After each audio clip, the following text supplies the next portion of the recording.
What's up, Reset family? Welcome to my kitchen. I'm gonna show you how I make a salad. So I use different types of lettuces first off. This time I'm happen to be using spinach, baby spinach. Everything's organic in this video, by the way. Sometimes I'll use romaine lettuce. Sometimes I'll use butter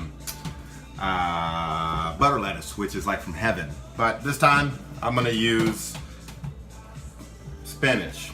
So I already rinsed the spinach off, and since I don't really like the flavor of big pieces of spinach, I have learned that if I shred it, right, just grab a handful of it and just rip it into little pieces, and then I'm putting it on this paper towel so that I don't have a whole bunch of water all up in my salad from when I just rinsed it off, that I like the flavor and the consistency and the texture a lot better than big old spinach leaves. When I eat spinach leaves or that spring mix, I always feel like I'm eating a bunch of bushes, and I don't like eating bushes.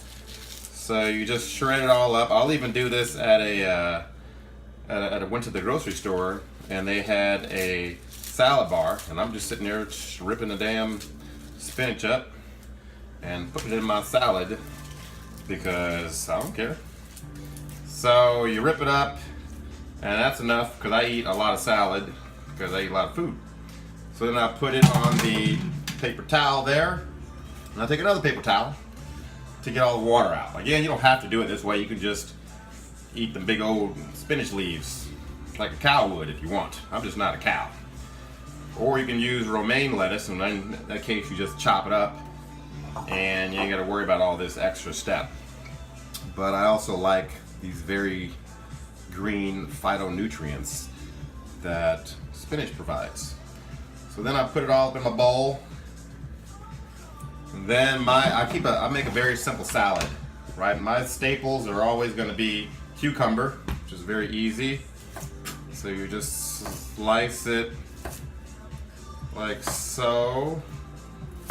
And I use a serrated knife. Serrated means it has little edges, little teeth, versus a straight edge knife, because I found that cutting vegetables and fruits, it's easier with a serrated knife because it gets you through the skin. And then with a straight edge knife, I find that easier for me to cut meats. So just a little knife trivia, and then I just stand them up after I cut them. And then I like smaller pieces of fruit and vegetable, so I just cut it a couple different ways there. Cut down, and then I rotate my stack, cut down again, because then I can get a whole lot of different types of vegetables each bite. The next thing I always put in are tomatoes. In this case, we're going to use some of these grape tomatoes. You can use big tomatoes or you can use anything you want. But again, I slice it so that they are smaller in my mouth. And I think I got this little tip from eating Chipotle, which is one of my favorite salads on the planet Earth. And after a while, I'm like, why is their salad so much better than mine? Well, other than the dressing, the secret dressing they have, it was the fact that they were smaller sized vegetables. I don't like big old pieces of vegetables. Third thing that pretty much goes in all my salads are carrots. Carrots. These are baby carrots, which means they probably didn't live to see their full life potential. So I feel bad for them. And again, I'm slicing them rather small. A cool tip is you can shred carrots. If you shred the carrots, there is a ton of flavor. Just get one of these little shredder guys and skin it. Or skin it, shred it, whatever the word is. And then you're eating the peelings of the carrot, which are also a very tasty way to enjoy the carrot. Alright, I'll eat that one. And then lastly, I'm going to put me some red onion, because red onion is very good antibacterial, very good thing to eat to keep you from getting sick. So I always throw some garlic or red onion in most of my meals that I make at home. So I'm always doing a little bit every day to keep from getting sick or keep from having any infections grow in my body. Because if I do a little bit every day, I don't have to do a whole lot when I am sick. So as Will Smith would say, if you stay ready, you ain't gotta get ready. So I'm just trying to stay ready. So I put that in the salad.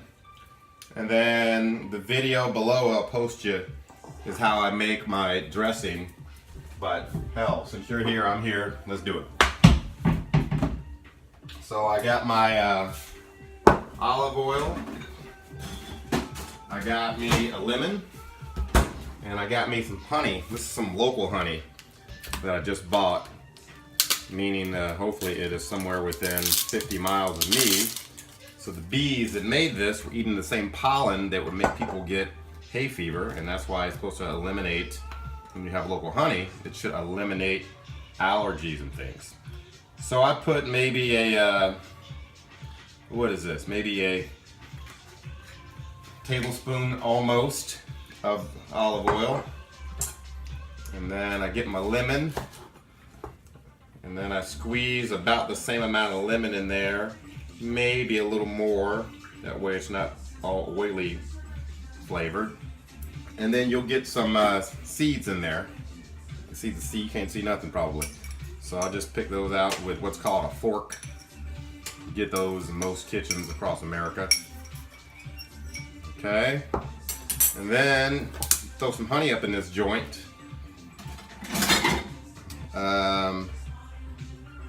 Maybe about a half a teaspoon of honey. Nope, that's way too much honey. And then I stir it with the fork, right? Because the fork's got some teeth to it. So it helps mix everything up in there. Boom, ba boom, boom, ba boom. Good, you'll see everything start to mix together. All right, and then I'll usually put a little Himalayan salt or sea salt in my salad because Terry Gibbons drinks a lot of water, so he needs to consume a lot of salt. And then I just pour that on there, and then you eat that, and your mouth is happy. So that's how you make a salad. Go make a salad. Show me what you got.